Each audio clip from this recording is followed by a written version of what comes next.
본문 말씀을 통해서 우리 성도님들이 이 땅에 살아가면서 불신자들하고 살면서 불신자가 당하는 고통, 또 불신자가 당하는 어려움 우리는 보게 되고, 또 우리 성도들이 불신자의 그 고통과 어려움에 휘말리게 되는 경우가 많이 있어요. 그래서 이 베드로전서에서도 그 내용을 얘기하고 있거든요. 우리가 이 세상에 살아가면서 교회 성도들이 일어나는 갈등이 있고 불신자 속에 일어나는 갈등이 있는데, 이 하나님의 일을 위해서 우리가 갈등과 고난을 받는 것은 그건 축복인데, 하나님 자녀가 불신자의 그런 논리와 생각 속에 빠져 있는 것은 그것은 하나님 자녀로서 해서는 안 될 일이라고 하는 것을 성경에서 우리에게 말하고 있습니다. 그래서 우리 성도들은 이 땅에 살면서 고난 속에 있는 축복을 우리가 발견해야 되겠죠. 그래서 우리 예수님께서 우리에게 마가복음 9장 41절에 누구든지 너희가 그리스도에게 속한 자라 하여 물 한 그릇이라도 주면 내가 진실로 너희에게 이르노니 결탄코 상을 잃지 아니하리라 그랬어요. 이 마가복음 9장 41절에 보면은 우리 성도들의 모든 수고와 또 헌신 이런 것들은 반드시 하나님이 상급을 주시겠다, 그런 약속을 했어요. 그래서 예수님을 믿는 모든 사람을 하나님을 위한다는 게 뭐겠어요? 하나님은 밥도 안 드시고, 또 하나님은 돈도 필요 없으신 분이고, 하나님은 전지전능하신 분입니다. 그래서 하나님을 공경하고 하나님을 사랑하는 방법은 하나님 구원받은 백성을 사랑하는 것이 하나님을 사랑하는 것이에요. 그래서 우리가 구원받은 하나님의 자들을 위로하는 것도 하나님을 위로하는 것이 되고, 우리가 그들을 위해서 선행을 베푸는 것도 하나님을 위한 것이 되는 거죠. 그래서 하나님은 어떤 면에서는 전능하신 하나님이 인간의 위로를 받을 분도 아니고, 인간의 행동에 어떤 하나님을 직접 우리가 공경하고 직접 하나님을 배려할 수 있는 방법이 없어요. 하나님을 우리가 영화롭게 하고 하나님을 즐겁게 하는 가장 방법은 하나님의 자녀들을 위해서 우리가 헌신하고, 또 하나님 자녀들을 위해 기도해주고, 또 이런 것들을 바로 하나님을 위한 것이 되고, 그런 사람들은 하나님이 주신 상급을 절대로 잃지 않는다. 그래서 냉수 한 그릇이 뭐냐? 냉수는 누구나 떠줄 수 있는 물이잖아요. 그죠? 그 목이 말라있는 사람에게 물 한 그릇을 대주면 된다. 그죠? 우리는 물이 흔하기 때문에 수도꼭지만 털면 물 나오고 얼마든지 나오잖아요. 이런 사막이라든지 중동에는 이 물 대접하는 것이 최고의 그런 헌신 중에 한 가지가 물 대접이에요. 집에 손님이 오셨어요. 물 한 그릇을 딱 대접하는 것은 그 물이 흔한 게 아니에요. 아주 물이 소중한 거예요. 그것을 손님에게 대접하는 것도, 너가 귀하게 여기는 그 물을 손님에게 대접하는 것도, 한 그릇 대접한 것도 하나님은 그것을 다 받으시고 하나님의 자녀들을 축복하시겠다는 거예요.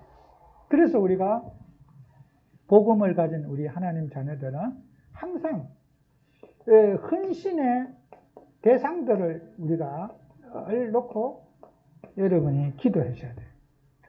하루 일과 속에서 내가 어떤 헌신을 하고 살 것인가, 이웃을 위해서, 사회를 위해서, 또 우리 직장에서, 인간관계 속에서 내가 어떤 헌신을 하고 살 것인가는 나의 헌신 제목을 저와 여러분이 찾아내야 돼요.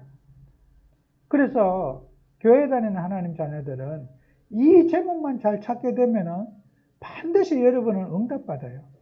내가 오늘 하루 동안에 복음과 하나님 나라를 위해서 무엇으로 내가 헌신할 것인가? 어떤 사람은 정말 갈 곳이 없다. 나는 오늘 기도에 헌신할 것이다. 나는 내가 몸으로 봉사할 것이다. 나는 또 노인들을 좀 돌볼 것이다. 나는 또 어려운 이웃들을 내가 오늘 위해서 뭔가 내가 필요한 일이 뭔가. 이런 헌신의 내용들을 붙잡고 여러분이 하루의 삶을 살아갈 때 여러분은 하나님으로부터 많은 축복을 받게 될 겁니다. 그래서 우리는 불신자들은 어떤 갈등을 갖고 사느냐, 그죠?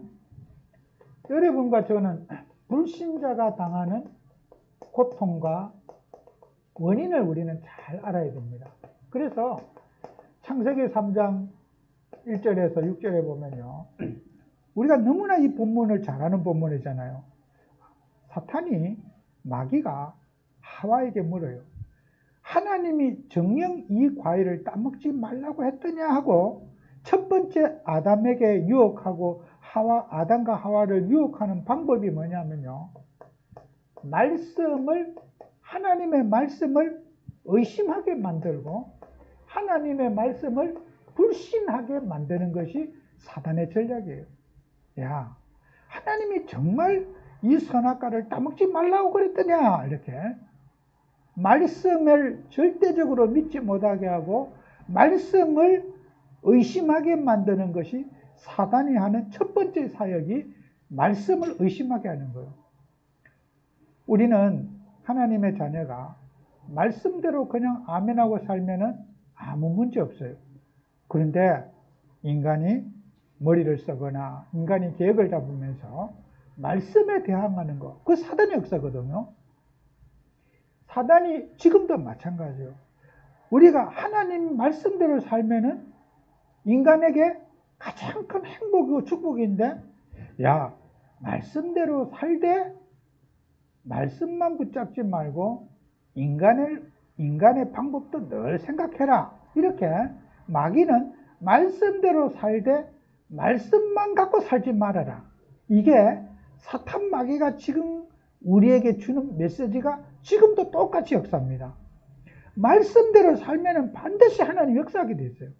그런데 말씀대로만 살지 말라. 그죠? 하나님이 선악과를 따먹지 말라고 그러더냐? 그것만은 아닐 거다. 먹을 수도 있고 안 먹을 수도 있고 너 자유가 있다. 너 자신에게 선택의 기회가 있는 거지 맹목적인 순종은 아니다.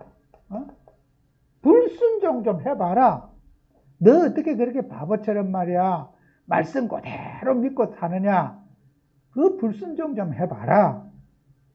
그 선악과 꼭 좀 반드시 따먹으면 안 된다. 그런 법은 없다. 먹을 수도 있다. 안 먹을 수도 있다. 그러니까 너 좀 여유 있게 생각해봐라.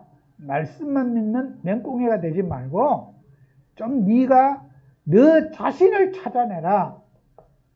그죠? 너 자신을 회복해라. 너 자신의 자존감을 찾고 너 자신의 의지를 찾아내고 너 자신의 행동을 찾아내라. 이게 사단이 갖다 준 오늘도 동기입니다. 그래서 인간을 하여금 불순종하게 하는 거거든요. 그래서 지금도 그렇습니다. 지금도요, 네피림이라고 하는 문화, 그죠? 너 자신은 하나님의 자녀와 육신의 사람이 하나가 돼서 네피림 아닙니까? 하나님께 떨어져 나가가지고 너희끼리 독립해라. 창세기 11장에 바벨탑이 뭡니까? 또 인간 중심으로 살아봐라. 지금도 사단은요, 계속해서 말씀을 절대화하지 못하게 만드는 게 지금도 사단의 역사예요. 이것을 가지고 우리는 종교라 그래요. 종교. 하나님 믿으면서 육신의 것을 같이 써봐라. 그러면은 너희가 더 유익할 거다. 사단이 인간을 유혹하는 방법이 지금도 똑같이 진행되고 있습니다. 이게 끝난 게 아닙니다. 세상에요, 선악과 따먹은 인간을 실패시킨 그 사탄은 지금도 활동하고 있어요. 이 마귀가. 그래서 우리는 하나님을 믿는 우리에게는 저와 여러분들이 이런 문제 속에서 인간 고통이 따르게 되잖아요. 땅이 저주를 받고 인간 간의 갈등 갖고 부부 간의 갈등이 일어나고 부부 간에 살면서도 늘 서로 머리 써가지고 대립하게 되고 물질 때문에 싸우고 뭐 먹는 것 때문에 싸우고 갈등하고 성격이 안 맞다? 하나님하고 안 맞는 거는 생각도 안 하고 뭐 당신하고 나하고 성격이 안 맞고 취미가 안 맞고 관심이 서로 없고 전부 다 육신 속에 인간이 빠져서 나뭡니까? 가정 실패를 갖게 되는 거죠.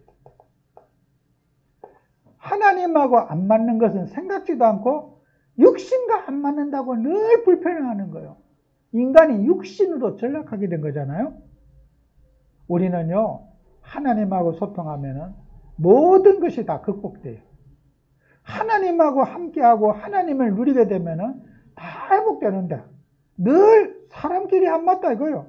안 맞는 게 정상인데 그게 이상하다고 늘 갈등하는 게 불신자의 갈등입니다. 그래서 오늘도 우리는 성도님들은 불신자가 당하는 그 갈등에서 빨리 빠져나와야 됩니다.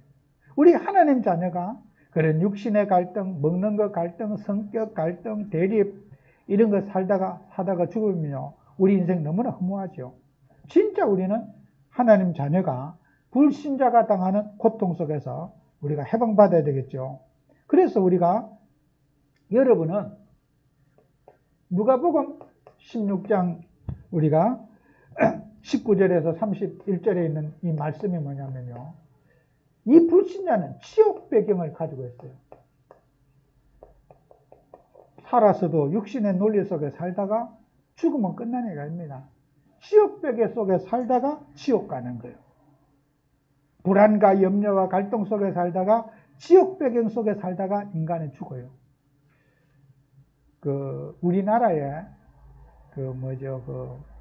제가 산을 가본 산 중에 참 산이 아름답다 내가 유일하게 느꼈던 산은 설악산도 아니고 한라산도 아니고 뭐 다른 산이 아니었어요. 참 내장산이라고 있어요. 야, 한번요 가을에 이렇게 단체로 거기 갔는데 단풍철이 되니까 내장산 단풍이요 장난 아니더라고요. 그 입구부터 해서 단풍나무가 쫙 그 길이 있는데요. 정말 화려해요. 내장산의 그 단풍나무가. 그리고 또 거기가 평지길로 쭉 가니까요. 가기도 좋고 너무너무 또 가는 길에도 아주 맑은 물이 그 계곡에서 흐르고 참 평지길로 올라가기 좋더라고요. 그 꼭대기 올라갈 때만 가파르지 참 내장산이 아름답더라고요. 그런데 저는 그 내장산 그러면 아름다운 그 단풍 항상 좋은 감정이 있고요. 또 그 가면 또 음식도 또 맛있고요. 아주 좋아요. 내 기억에 참 좋은 기억이 있는데 그저께 아침에 내가 뉴스를 다 검색해서 보니까요. 내장산에 내장사라는 절이 있어요. 그 아름다운 곳에 절도 아주 크게 있습니다. 그런데 거기에 스님이 화가 난다고 기름을 절간에 부어뿌리고 불을 치러버린 거야.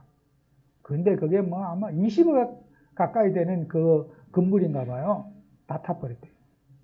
아마 뉴스에 났더라고 막 내장사 불탄 장면 찍어서 나왔는데 저는 기분이 좋기도 하고 시원하기도 하고 우리 교회가 불질렀으면 또 뭐 교회가 불질러 그런데 스님이 화가 난다고 그 절간을 막 완전 다 태워버렸으니까 죄만 난 거 다 태워버렸으니까 자기도 할 말이 없잖아요. 그죠?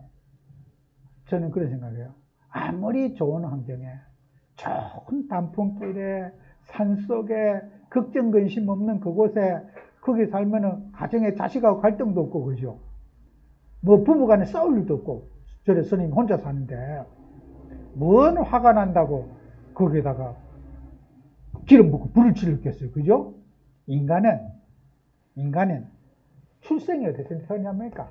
요한복음 8장 44절이기 때문에 거짓의 아비 마귀의 자녀이기 때문에 아무리 산속에 공기 좋은 곳에 정말 그런 산세가 좋은 곳에 앉아 있어도 인간 속에 있는 근본 문제 해결이 안 돼요. 그래서 인간이 화난다고 기름 갖다 불 지른 거예요. 아예 산속에 들어가서 좋은 공기 마시고 거기서 뭐 결혼도 안 하고 자식도 안 낳고 농사도 안 짓고 가만히 있으면은 인간이 행복할 것 같죠. 인간에게는 절대로 행복할 수 없는 원인이 있어요. 인간이 하나님을 불순종해서 하나님 떠난 인간은 아무리 깊은 산속에 들어가도 인간은 행복할 수 없어요. 인간의 본질이 마귀의 자녀로 살기 때문에 그렇게 산속에서도 갈등할 일이 없는, 객관적으로는 갈등할 일이 없잖아요. 그런데 거기에서 인간은 화가 나서 기름 갖다 불질러, 저를 불질러. 아마 이제 불교 이제 그 협회에서도 이제 그러는 봐요. 이것은 강력한 징계를 해야 되겠다고. 그런데 이제 그분이 이제 경찰서에 이제 잡혀 들어가 있어요. 우리가요, 하나님 믿는 우리에게요, 인간은요, 마귀에게 소속되기 때문에 인간은 행복은 끝난 거예요. 아무리 환경이 좋고 좋은 음식을 먹고 좋은 환경을 사는데 인간에게 있는 사람 문제, 영적 문제는 인간 속에, 근본 속에 뿌리 내리는 것 말이에요.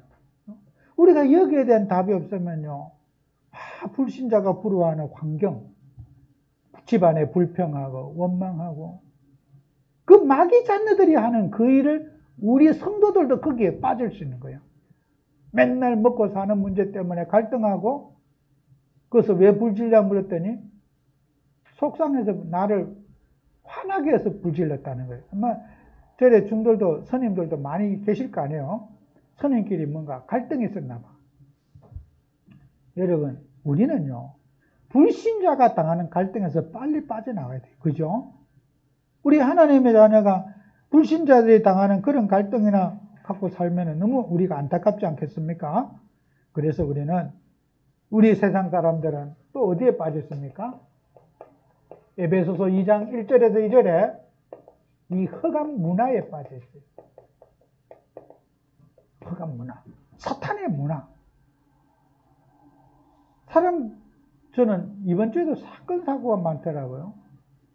그 트랜스젠더인데 군대 가서 성전환 수술한 사람이 이제 자살을 했어요. 저는 그 친구 얼굴, 그 사람이 자살 시도를 굉장히 여러 번 했다고 그러더라고. 그 젊은 사람이.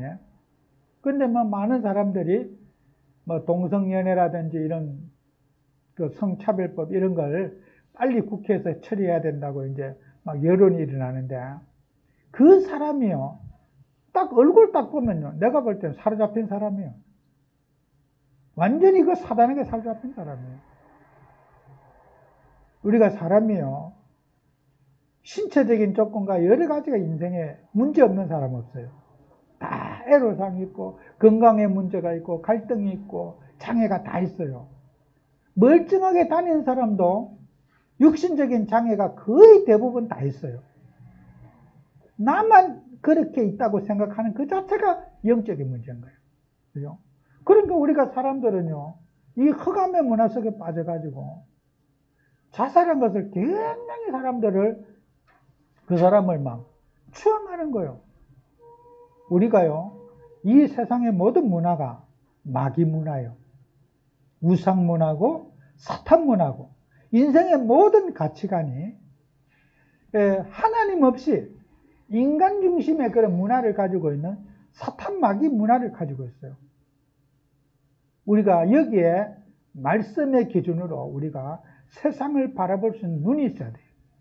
막 뉴스에서 떠서 얘기하면 그게 옳은 것처럼 보이고, 또 다수가 가면요, 이 민주주의가 좋은 점도 있고 나쁜 점도 있어요. 다수가 그렇게 가면은 하나님 말씀이 틀려도 다수가 여론이 그쪽으로 가면 옳다고 생각하는 게 여론 중심의 이게요, 그게 이 세상의 문화입니다. 그래서 예수님도 그랬잖아요. 마태복음 16장 13절에도 예수님이 여론을 조사하잖아요. 사람들은 나를 누구라고 하느냐? 들으는 세례요한, 들으는 엘리야, 선지 중에 하나. 예수님에 대해서 사람들은 나름대로 평가하지만 너는 나를 누구라고 하냐? 베드로에게. 주는 그리스도시요 살아계신 하나님의 아들입니다. 여론이 그렇게 나를 엘리야로 세례 요한으로 선자 중에 하나라고 할지라도 너는 나를 누구라고 하느냐?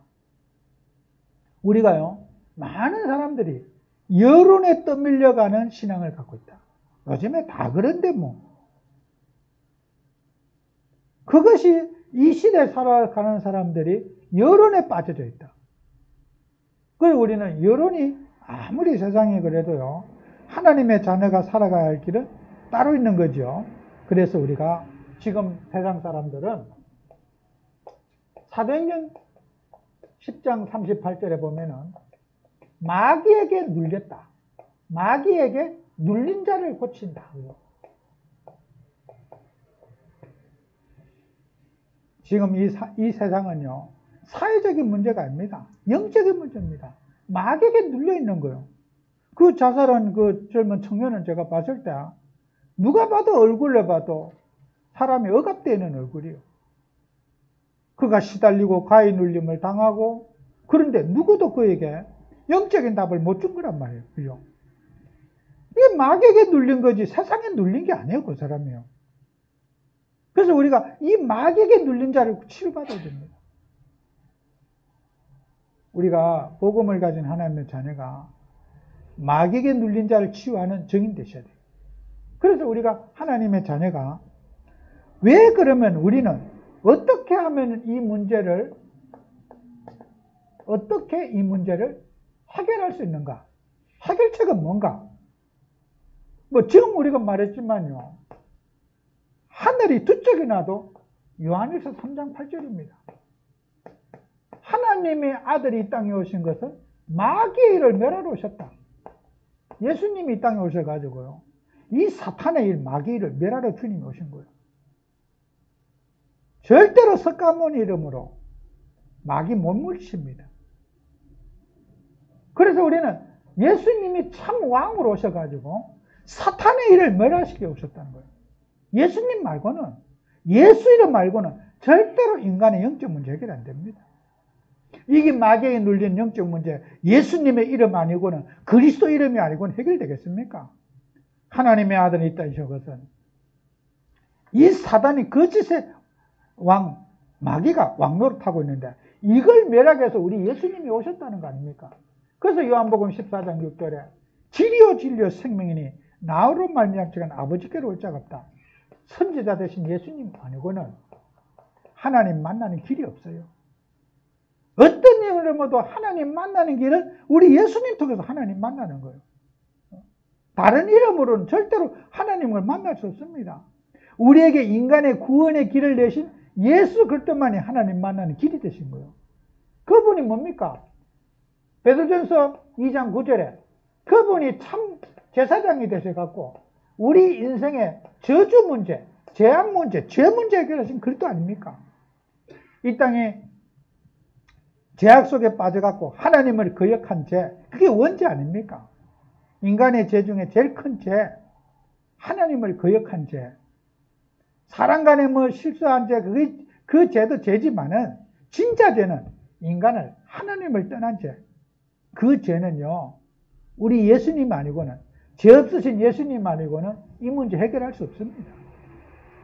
그래서 우리가 이분이 바로 뭡니까? 그리스도 아닙니까? 그죠? 왕, 선지자, 제사장, 이 한 단어로 묶어서 우리는 이분을 그리스도, 얼마나 위대한 이름입니까? 기름 부음 받은 자 그리스도. 이 언약은 영원히 우리가 놓쳐서 안 되고, 이게 우리 인간의 영원한 해답 아니겠습니까? 우리가 답을 누려야 될 거 아니에요? 지금 많은 사람들이 이 해답 놓치고 육신의 논리 속에 사람들이 빠져서 지금 고통받고 있지 않습니까? 그래서 우리가, 그러면은 우리 하나님 자녀들은, 왜 우리 성도들은 시련을 받고 있는가? 그죠? 고난을 받고 있는가? 이 고난과 시련의 원인은 뭔가? 성도님들이 고난받고 예수 믿으면 행복해야 되고 갈등도 문제에서 없어야 되는데, 그죠? 근데 우리가 예수님 하나님 자녀의 신분을 여러분이 가졌잖아요. 신분 속에 있으면요. 그 신분 속에 축복도 있지만 신분 속에 고난도 있어요. 내가 아버지의 자녀가 됐기 때문에 마귀하고는 원수가 된 거예요. 하나님에게는 내가 사랑을 입고 하나님에게는 특별한 자녀가 되었지만 사탄 마귀에게는 우리는 철천지 원수가 된 거예요. 마귀의 자녀하고 하나님 자녀는 물과 기름처럼 섞일 수 없는 선을 넘어버린 거예요. 우리가 신분이 호적이 바뀌기 때문에 마귀의 자녀하고는 같이 함께 할 수가 없는 거예요. 그래서 우리 예수님도 하나님이시기 때문에 마태복음 5장 11절에 나로 말미암아 너희를 욕하고 박해하고 거짓으로 너희를 거스려 모든 악한 말을 할 때는 너희에게 복이 있나니. 우리가요, 복음 때문에 하나님 믿는 것 때문에 핍박받고 그러면 복 받는다. 우리는 불신, 이런 영적인 문제 속에는 아니겠지만 요한복음 5장 18절에도 유대인들이 이로 말미암아 더욱 예수를 죽이고자 하니 이는 안식일을 범할 뿐 아니라 하나님은 자기의 친아버지라 하여 자기를 하나님과 동등으로 삼으심이라. 요한복음 5장 우리 18절에도 예수님도 미움받으셨어요.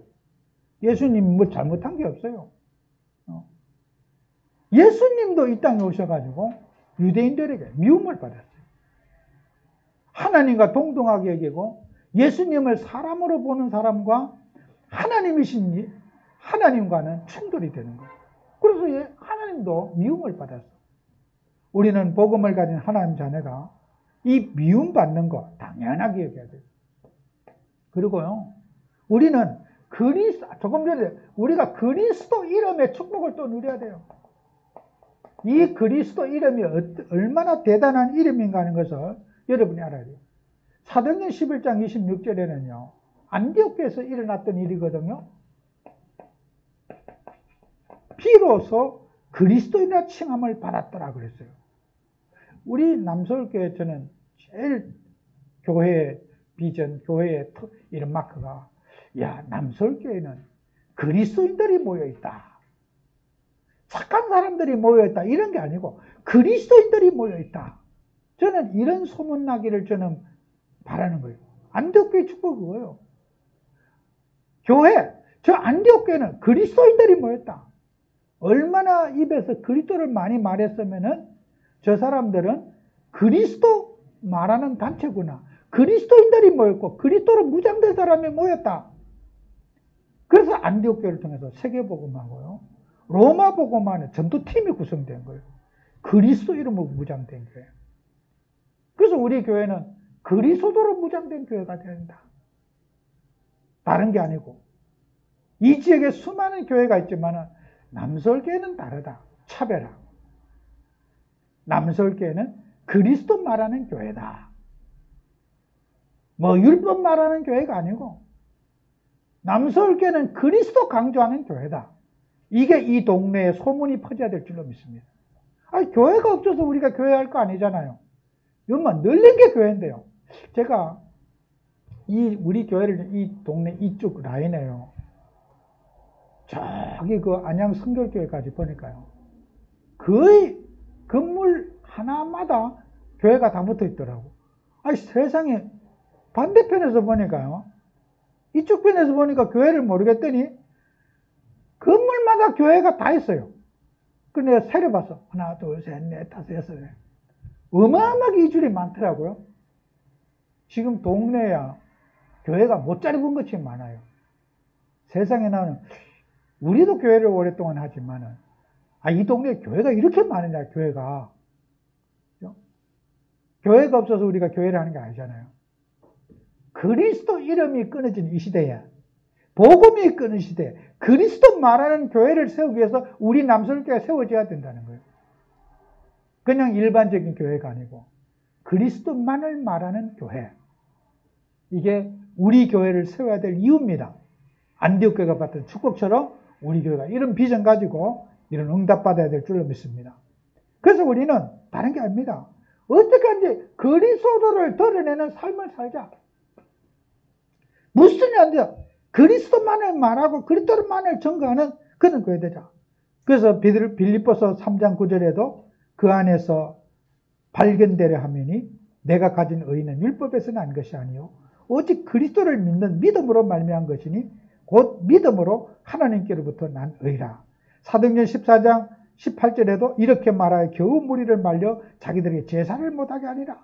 로마서 4장 5절에도 일을 아니할지라도 경건하지 않은 자들을 의롭다 하신 이를 믿는 자들에게 말씀하니 의로 여길지다. 그랬어요.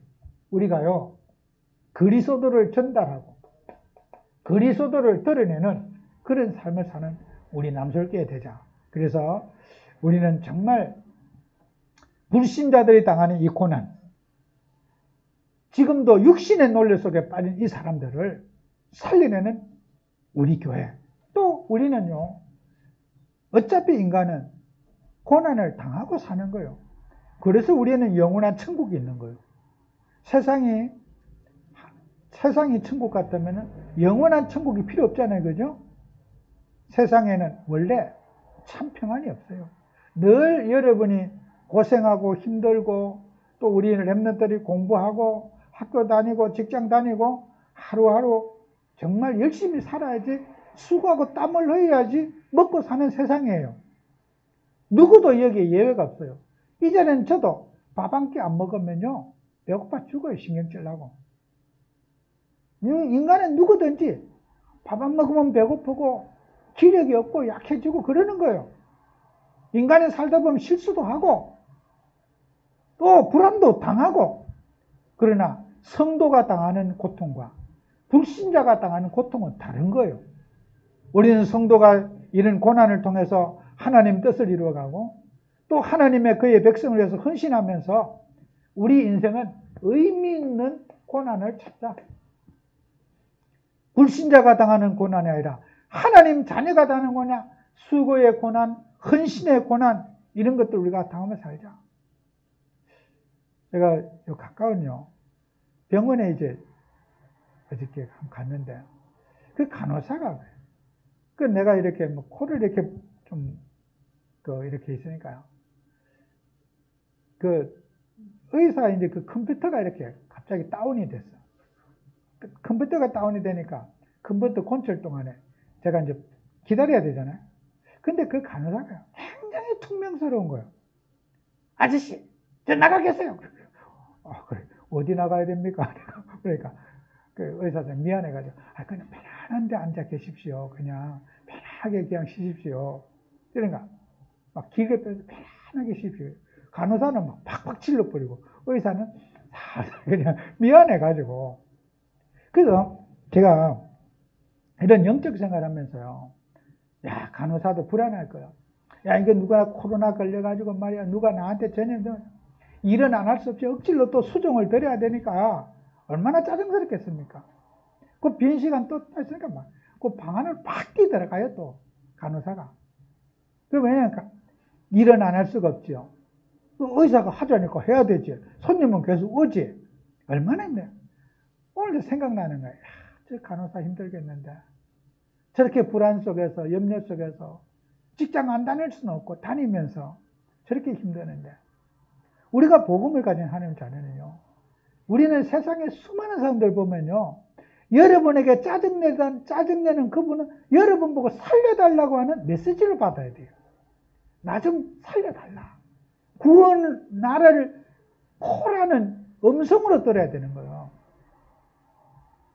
그럼 나는 그런 분을 위로하고 싶고 또 그런 분들에게 어떻게 하면 저 사람들을 복음 전하고 하나님 뜻을 전달할까? 그래 컴퓨터 마우스도 말을 안 듣고 막 딱 스톱이 되니까 이래저래 안 되니까 환자들은 기다리고 있는데 얼마나 의사가 답답하겠어요. 그럴 때는 저도 모릅니다만 그 부팅도 안 되고 아무것도 안 될 때는 전원을 끄고 다시 시작해 보세요. 그러겠어요. 그래 뭐 또 어디다 전화를 하더라고. 결국 이제 그 전원을 끄고 다시 하니까 이제 돼. 막 어디다 전문가한테 물어보더라고 전화로. 여러분 하나님이라면서요. 저는 모든 사람을 전도 대상자로 생각해요. 저는 의사라고 생각 안 해요. 전도 대상자로. 내가 저분을 통해서 오늘 전도 못해도 어떻게 하면 내가 저분에게 복음을 전할 수 있을까? 늘 저는 기회를 찾고 있어요. 여러분의 마음이 어디 있습니까?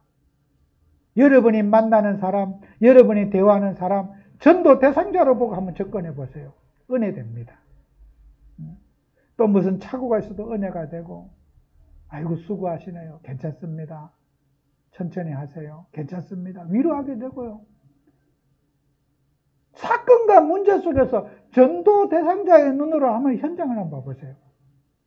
어디서 가서 화를 내고 짜증을 내고 따지고 그렇게 합니까? 전도할 마음이 없으니까 거짓하죠. 어디 가서 화를 내고 무슨 그런 세상 것에 우리가 휘말립니까? 전도자가 그만한 일 갖고 의사도 위로해주고 간호사도 위로해주고 사랑해주는 거지 복음이지. 어떤 환경에도 여러분은 전도자의 삶을 누리시기 바랍니다. 그러면 갈등 없어요. 은혜롭습니다. 전도 안 해도 은혜롭습니다. 축복받는 여러분 되시기를 축원합니다. 기도합니다. 하나님 아버지, 우리에게 은혜 주셔서 이번 한 주간도 전도자의 삶을 누릴 수 있게 하시고 불신자의 고난에 답을 주는 증인들이 되게 해 주옵소서. 예수님 이름으로 기도합니다. 아멘.